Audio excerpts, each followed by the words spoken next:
بسم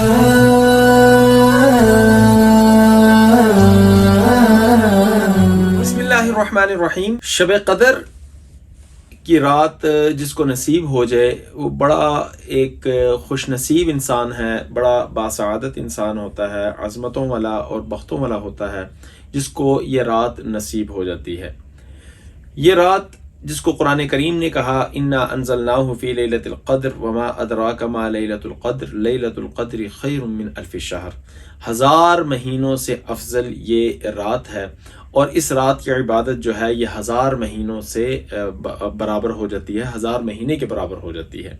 اگر کسی کو یہ رات مل جائے تو سمجھ لینا چاہیے کہ اگر اس نے عبادت کر لی تو ایمان ہونا چاہیے کہ اللہ رب العزت نے ہماری 83 سال کی جو عبادت ہے وہ قبول ہو گئی، یعنی 83 سال کے بقدر ایک رات کی عبادت جو ہے وہ قابل قبول ہے۔ تو اللہ رب العزت اپنے برگزیدہ بندوں کو، خاص طور پہ جو اعتکاف بیٹھنے والے ہیں، اللہ رب العزت ان کو، اور خاص طور پہ وہ لوگ جو ایک محنت اور مشقت کرتے ہیں اور باقاعدگی کے ساتھ ان راتوں کو ڈھونڈنے کی کوشش کرتے ہیں۔ روایات کے اندر آتا ہے کہ آخری جو 10 دن ہوتے ہیں ان کے اندر جو طاق راتیں ہوتی ہیں ان کو جو ہے وہ شب قدر ان کے اندر تلاش کیا جائے۔ لیکن امام اعظم ابو حنیفہ رحمہ اللہ، اسی طرح شیخ عبد القادر جیلانی رحمہ اللہ، ان دونوں کا یہ قول ہے کہ 27ویں رات کی جو عبادت ہے یہ شب قدر اکثر شب قدر ہی ہوتی ہے، اور اس میں بھی اکثر علماء کا یہ قول ہے کہ 21ویں میں تلاش ہوتی ہے، اور اسی طرح 23ویں میں، 25ویں میں اور 27ویں میں، لیکن 27ویں کو جو ہے وہ زیادہ فوقیت دی جا رہی ہے۔ اکثر علماء جو ہے وہ 27ویں شب کو ہی جو ہے وہ شب قدر سے مشابہت کرتے ہیں کہ یہ والی رات جو ہے نا اس کو کسی بھی طریقے سے ہاتھ سے نہیں جانا چاہیے، کہ اللہ رب العزت نہ جانے کہ اسی رات کے اندر جو ہے وہ کر دے، لیکن اکثر جو ہے وہ 27ویں کی ہی طرف جاتے ہیں۔ تو اب 27ویں رات آ رہی ہے تو ہماری کوشش یہ ہونی چاہیے کہ ہم اس رات کے اندر ہم عبادت کریں، اور عبادت جو ہے وہ اس کے لیے ضروری نہیں ہے۔ کچھ لوگ بڑے عجیب ہوتے ہیں، وہ مسائل سیکھتے نہیں ہیں، مسائل پوچھتے نہیں ہیں، تو مسائل نہ سیکھنے کی وجہ سے، مسائل نہ پوچھنے کی وجہ سے وہ پھر بڑی مشقت میں رہتے ہیں۔ وہ یہ سمجھ بیٹھتے ہیں کہ ہم عبادت کرنی ہے تو بس ایک مخصوص عبادت کرنی ہے، یا رات بھر جو ہے نا ہم عبادت کریں گے۔ ارے بابا، اللہ رب العزت نے قرآن کریم کے اندر ارشاد فرمایا ہے لا اکراہ فی الدین، دین کے اندر کوئی مشکل نہیں ہے، کوئی سختی نہیں ہے، یعنی دین کے اندر کسی بھی طریقے سے سختی نہیں ہے۔ طاق راتوں میں تو ہمیں کسی نہ کسی جگہ پہ جو ہے نا عبادات جو ہے وہ کرنی چاہیے، لیکن جو 27ویں رات ہے اس میں لوگوں کا بھی زیادہ رجحان ہوتا ہے، اور لوگ زیادہ اس کو سمجھتے بھی ہیں کہ ہم جو ہے وہ اس رات کے اندر عبادت کریں۔ تو کون سی ایسی عبادت، یعنی کتنے وقت تک یہ عبادت کرنی چاہیے؟ علماء نے لکھا ہے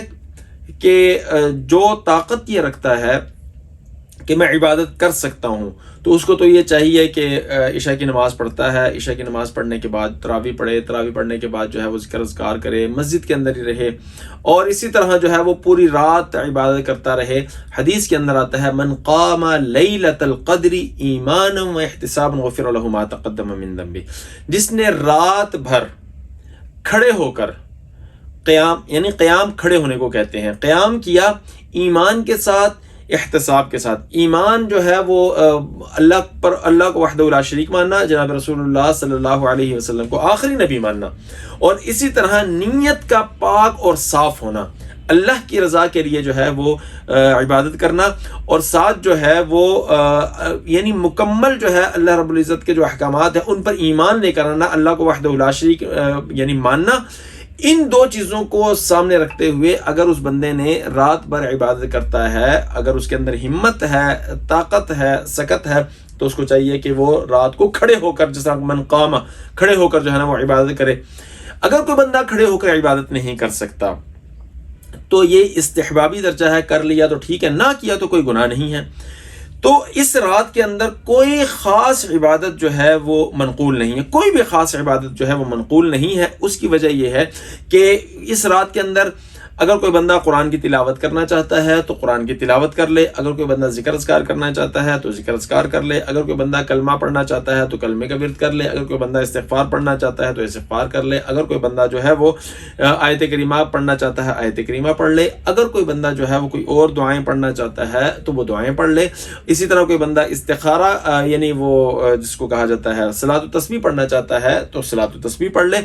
یعنی اس رات کی کوئی خاص عبادت ہمیں شریعت کے اندر کوئی ملتی نہیں۔ اگر کوئی کہے کہ اس رات کی خاص عبادت ہے تو ایک عبادت ہے، اور وہ یہ ہے، وہ دعا ہے، وہ جو اللہ کے نبی صلی اللہ علیہ وسلم نے عائشہ کو سکھائی تھی، کہ انہوں نے جب پوچھا تھا کہ اللہ کے نبی اگر ہمیں شب قدر مل جائے تو ہم کون سی دعا پڑھیں، تو اللہ کے نبی صلی اللہ علیہ وسلم نے فرمایا تھا اللہم انک عفو تحب العفو فاعف عنی، اے اللہ تو معافی کو پسند کرتا ہے، اے اللہ تو مجھے معاف کر۔ یہ جو ہے یہ تو ہمیں ملتا ہے، لیکن اس کے علاوہ یہ نہیں ہے کہ اللہ کے نبی نے فلاں عبادت کو مخصوص کیا ہو۔ جس کا جو جی چاہتا ہے وہ یعنی وہ کرے، قرآن کی تلاوت کرنا چاہتا ہے قرآن کی تلاوت کرے، یعنی نوافل پڑھنا چاہتا ہے نوافل پڑھے، اگر صلاۃ تسبیح پڑھنا چاہتا ہے، کوئی بھی عبادت ہو وہ عبادت اگر وہ کرنا چاہتا ہے کر لے۔ افضل عمل تو یہی ہے کہ وہ پوری رات جو ہے وہ عبادت کرے، لیکن اگر اس نے پوری رات مثال کے طور پر عبادت نہ کر سکا تو پھر ایسی صورت کے اندر جو ہے وہ یعنی وہ کر لے، عشاء کی نماز پڑھ لے، تراویح پڑھ لے، اور اس کے بعد جو ہے وہ کچھ نوافل 2-4 نوافل پڑھ لے اسی نیت کے ساتھ کہ اللہ اگر آج شب قدر ہے تو میرا اس میں حصہ آ جائے، اور اس کے بعد جو ہے وہ دعا کر لے، اور پھر اگر تھوڑا سا قرآن کریم پڑھنا چاہتا ہے قرآن کریم پڑھ لے، یا ذکر اذکار کرنا چاہتا ہے ذکر اذکار کرنے کے بعد اس کے بعد جو ہے وہ سو جائے۔ اور کوشش یہ کرے کہ عام دنوں کے اندر جس طرح لوگ جو ہے وہ 4 بجے اٹھتے ہیں آج کل، تو کوشش یہ کرنی چاہیے کہ ہمیں ذرا تھوڑا سا پہلے اٹھ جانا چاہیے، یعنی 3:30 بجے اٹھ جائیں یا 3 بجے اٹھ جائیں، اور اٹھ کر اس وقت جو ہے پھر اپنے آپ کو صاف کر کے یا اپنے وضو وغیرہ کر کے پھر اس کے بعد جو ہے وہ تہجد کی نماز پڑھنی چاہیے۔ تہجد کی نماز ایک اپنی جگہ اس کی فضیلت ہے، اور اگر یہ شب قدر ہے تو اس کی فضیلت اپنی جگہ پر ہے۔ پھر جو ہے وہ کچھ نوافل جو ہے وہ تہجد کے پڑھ لے، اور جب وہ تہجد کے پڑھ لے تو اگر وقت ہو تو پھر قرآن کریم پڑھ لے یا کوئی اور ذکر اذکار کر لے، اس کے بعد جو ہے وہ دعا کرے۔ اور دعا میں پھر یہ نہیں ہے کہ فلاں دعا، پھر جو اس نے مانگنا ہے وہ اللہ رب العزت سے مانگے۔ فرمایا تنزل الملائکۃ والروح فیہا بإذن ربہم من کل امر سلام ہی حتی مطلع الفجر۔ شب قدر اگر ہوتی ہے تو اللہ رب العزت اپنے نورانی فرشتوں کو زمین پر بھیجتے ہیں، اور وہ جتنے بھی عبادت کرنے والے ہوتے ہیں ان پر جو ہے وہ سلامتی بھیج رہے ہوتے ہیں، اور یہی نام لے کر اللہ رب العزت کی طرف جو ہے وہ صبح لوٹ جاتے ہیں، اور ان کے بارے میں بتلا دیا جاتا ہے۔ اور حدیث کے اندر آتا ہے جو بندہ شب قدر جو ہے اس کو مل گئی، اس کے غفر له ما تقدم من ذنبہ، ماضی کے سارے گناہ معاف ہو جاتے ہیں۔ یہ استطاعت کے مطابق اگر پوری رات عبادت کر سکتا ہے تو پوری رات عبادت کرے، اگر پوری رات عبادت نہیں کر سکتا، ایک حصہ کرنا چاہتا ہے ایک حصہ کر لے، لیکن کوشش یہ کریں کہ اگر پہلے سو جاتے ہیں تو تہجد کے وقت جو ہے نا وہ ذرا جلدی تھوڑا سا اٹھ جائیں، اور اٹھ کر جو ہے وہ اپنی دعائیں بھی کریں اور ساتھ تہجد کے نوافل بھی پڑھیں۔ انشاءاللہ تعالی اگر اس طریقے سے ہم اپنی عبادت کریں گے تو اللہ رب العزت ہمارے ماضی کے گناہوں کو بھی معاف کرے گا، اور اللہ رب العزت ہمارے اوپر رحمتوں کی برکتوں کی اللہ رب العزت موسلادھار بارش کرے گا۔ 27ویں شب کو جو ہے اس رات کو کم سے کم جو ہے وہ ہاتھوں سے جانے نہیں دینا چاہیے، کسی نہ کسی درجے میں کچھ نہ کچھ جو ہے وہ توبہ استغفار کر کے اپنے لیے دعا مانگنی چاہیے۔ اور آخر میں پھر میں یہ کہوں گا کہ اس رات کی کوئی مخصوص عبادت نہیں ہے البتہ سوائے اس دعا کے اللہم انک عفو تحب العفو فاعف عنی۔ زبانی پڑھتے ہیں زبانی پڑھیں، دیکھ کر پڑھ سکتے ہیں دیکھ کر پڑھیں، اگر عربی نہیں پڑھ سکتے تو اردو کے اندر پڑھ لیں کہ اللہ تو محبت کرتا ہے معافی کو معاف کرنے کو، اے اللہ ہم تجھ سے معافی مانگتے ہیں، اے اللہ تو ہمارے گناہوں پر کو معاف کر دے۔ انشاءاللہ تعالی جب دل سے اللہ رب العزت سے ہم دعا مانگیں گے تو انشاءاللہ اس رات کی رحمتیں اور برکتیں ہمیں سمیٹنے کا موقع مل جائے گا۔